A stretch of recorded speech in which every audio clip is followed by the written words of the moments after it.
Hello guys, welcome back to the last character guide before season 1 and before I officially become the stellar one trick main.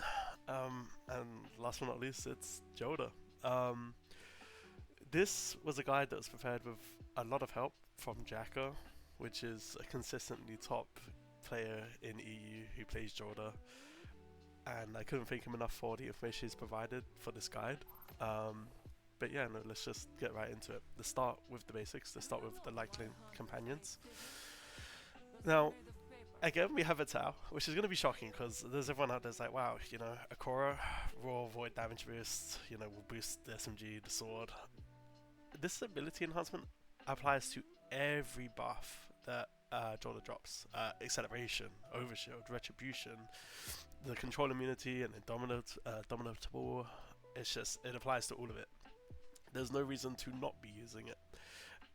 The second option is either going to be Gwyn. If you have confidence in maintaining the signature ability uptime, you want more burst damage. If you want more consistent, you're welcome to go Akora for the flat damage. Honestly, it depends how many copies you've got of each as well. If you're paid to win on Gwyn, you're going to want to use Gwyn.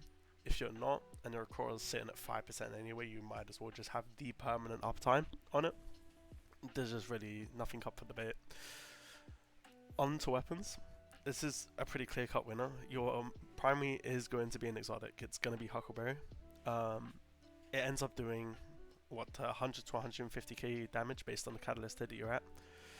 And all in all, it's just a monster in all forms of content. The alternative here is Wrist Runner for the good ad clear potential. Obviously I don't have it.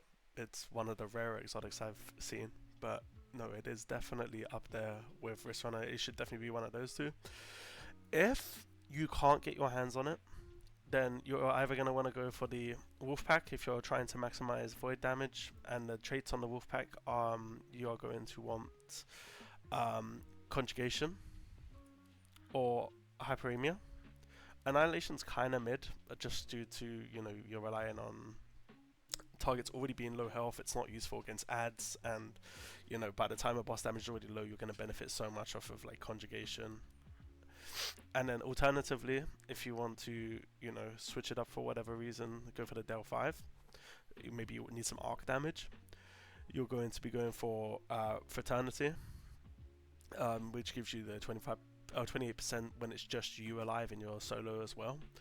And then Syncopation, just the best perk on any gun you see it on in the game, and it's not even close. Next up will be swords. Now, I don't have the best sword by any means, but when you are going for sword, you are going to want the CLY2. It's the better sword out of the both. It's void.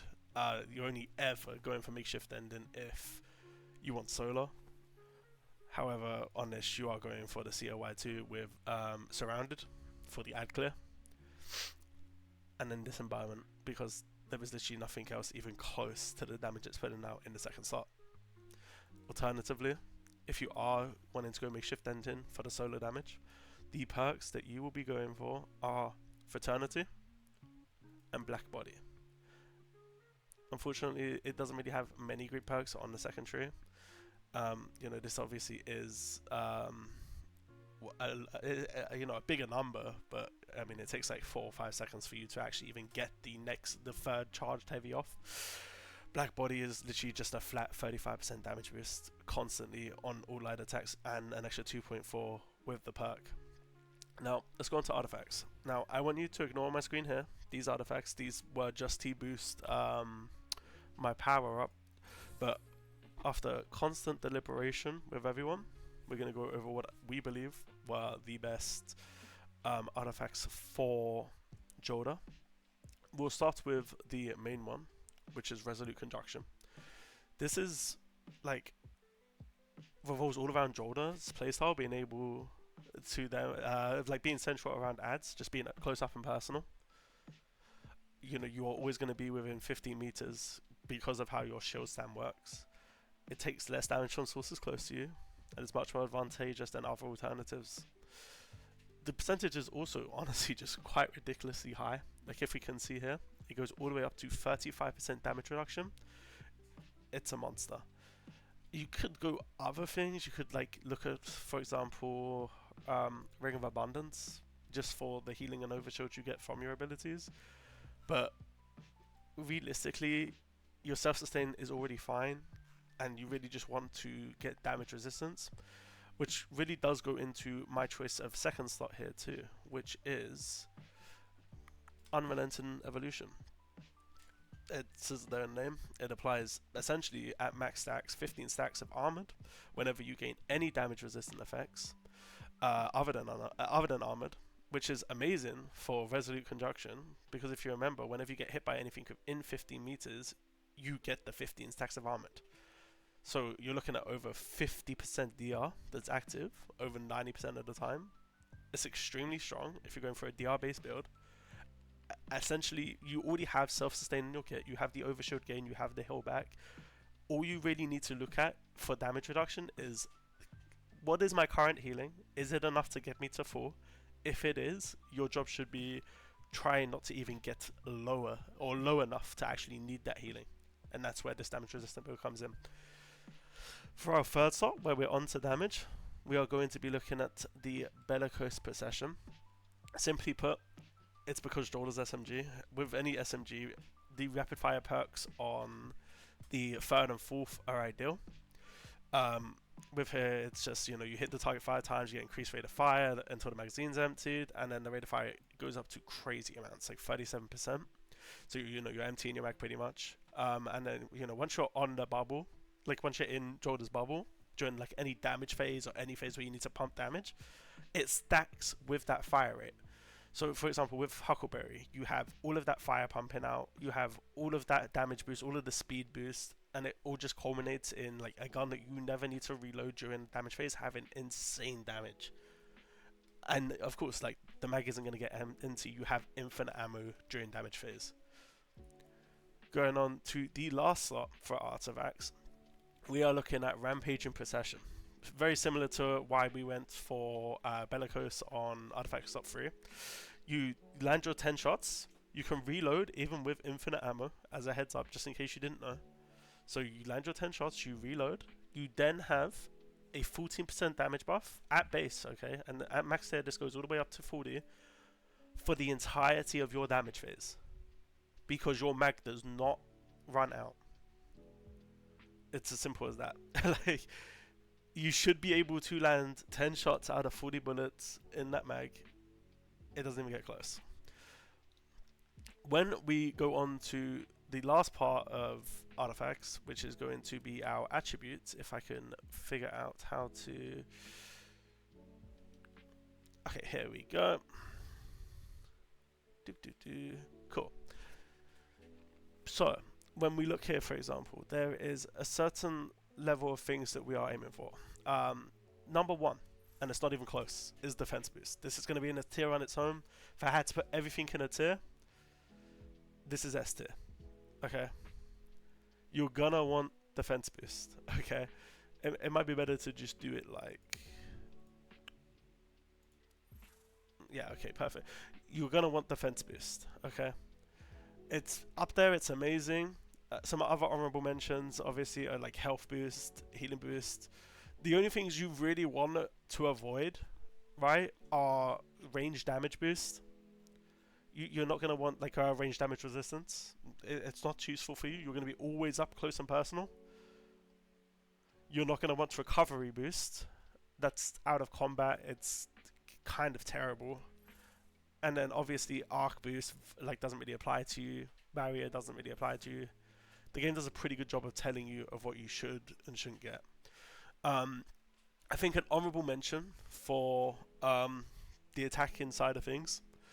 For like, I would say must-haves attributes, you're gonna need weapon enhancement and void boost.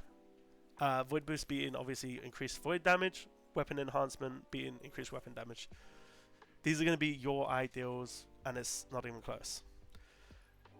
Now, going over the talent tree here. The most important part of the talent tree is C1. Every Jolder will tell you this. 8 country Indomitable It's massive. Literally instantly reloads. Your gun gives you max retribution. All around perfect. C4 is decent when you look at it. He gives you obviously 3 extra stacks, and then C6 is pretty decent too. Allows you to ricochet more ad control, lets you reach your power points quicker.